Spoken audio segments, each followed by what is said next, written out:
This question is from No Solution Only Trade-off 5. Or is that No Solution Only Trade-offs? It's kind of brilliant, that username, in a way, because they've had to make a trade-off with the name, haven't they?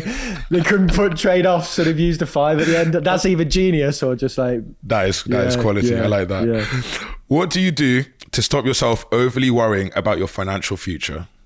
I'm in a good position and my forecasts project I will be able to retire comfortably at a good age based on a prudent 4% growth rate.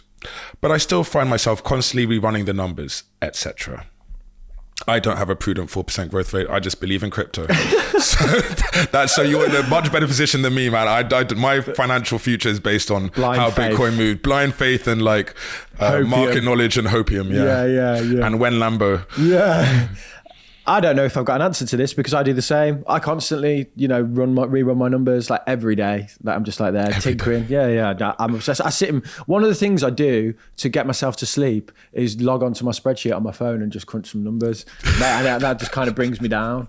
Isn't that weird, right? I literally sit in bed. My missus is like, why is it glowing in here? And I'm just there on my spreadsheet, mate. Well, if the market's returned 6%. Yeah, it's kind of weird.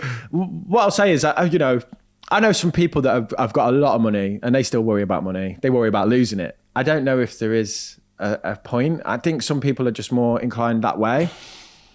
You're better at this, mate. You're the guy who's got no worries. So. No worries at all. But my partner worries all day long. So like we're polar opposite. She's always worrying. I'm like, don't worry, mate. It'll be fine. Like, mate. I don't call her mate. Don't worry, mate. Don't worry, babe. Like, we're going to the moon. She's like, when? I'm like, don't worry, we're going to the moon. And now I'm like, I told you we're going to the moon. I think as long as you forecasting and a prudent 4% growth rate is pretty conservative, no?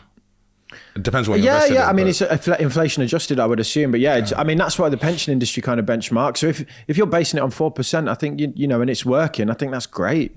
I say like the best way to not worry is diversification, isn't it? Yeah, maybe No Solutions Only Trade-off 5 needs to hear like, sounds like you're doing great.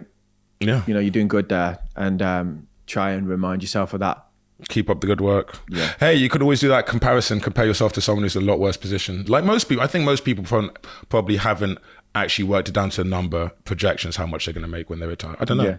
Also look at cash flow modeling. Again, I'm only saying that because I've recently done some work on it, but that might give you some reassurance. You can sit down with a financial advisor that can run cash flow models and be like, if this happens and this happens and this happens, these are your chances of... So like different scenarios. What happens if you lose your job for 2 years, and what percentage chance have you of still making it through retirement, and that might flesh out a little bit. And then if you don't lose your job for 2 years, you're like, oh, well, at least I avoided that situation. So yeah, it'll give you that confidence of like, even if the worst case scenario happens, I'll still be okay. And maybe that will help, and if you've got to spend a few £100 for that session, but it gives you peace of mind, maybe look at that.